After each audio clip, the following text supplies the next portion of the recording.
అంతర్గత ఒడిశా నుంచి Gulf of Mannar వరకు 0.9 కిలోమీటర్ల ఎత్తులో అనగా అంతర్గత ఒడిశా, దక్షిణ ఛత్తీస్గఢ్, తెలంగాణ, రాయలసీమ మరియు తమిళనాడు మీదుగా గల్ఫ్ ఆఫ్ మన్నార్ వరకు 0.9 కిలోమీటర్ల ఎత్తులో ఉపరితల ద్రోణి కొనసాగుతుంది. మరియు తమిళనాడు అంతర్గత ప్రదేశాలలో 1.5 కిలోమీటర్ల ఎత్తులో ఉపరితల ఆవర్తనం కొనసాగుతుంది.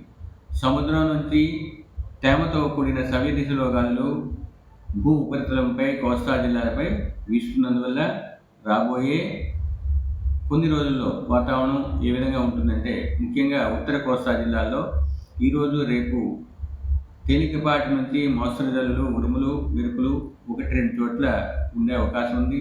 దక్షిణ కోస్తా జిల్లాల్లో మొదటి రోజు అనగా ఈరోజు అటువంటి వాతావరణం ఉండే అవకాశం ఉంది. ఇక రాయలసీమలో 3 రోజులు తేలికపాటి నుంచి మోస్తరు జల్లులు ఉండే అవకాశం ఉంది. ఇక ఉత్తర కోస్తాలో 2వ రోజు తర్వాత 7వ రోజు వరకు పొడి వాతావరణం, దక్షిణ కోస్తాలో రాబోయే 24 గంటల తరువాత 7వ రోజు వరకు పొడి వాతావరణం కొనసాగే అవకాశం ఉంది. ఇక కోస్తా జిల్లాలో ముఖ్యంగా ఉత్తర కోస్తాలో, దక్షిణ కోస్తాలో 30 నుంచి 40 కిలోమీటర్ల వేగంతో 1-2 చోట్ల ఈదురుగాలు వీచే అవకాశం ఉన్నది. ఈ రాబోయే వారం రోజులు కూడా కోస్తా జిల్లాలపై వేడిమితో కూడిన, తేమతో కూడిన వాతావరణం ఉండే అవకాశం కనిపిస్తుంది.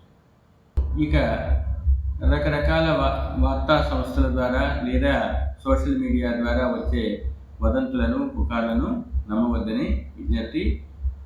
క్షేత్ర స్థాయిలో ఉన్న సమాచారాన్ని లేదా వాతావరణ శాఖ ఇచ్చే ముఖ్యమైన సూచనలను పాటించవలసిందిగా ప్రజలకు సూచనలు ఇవ్వండి.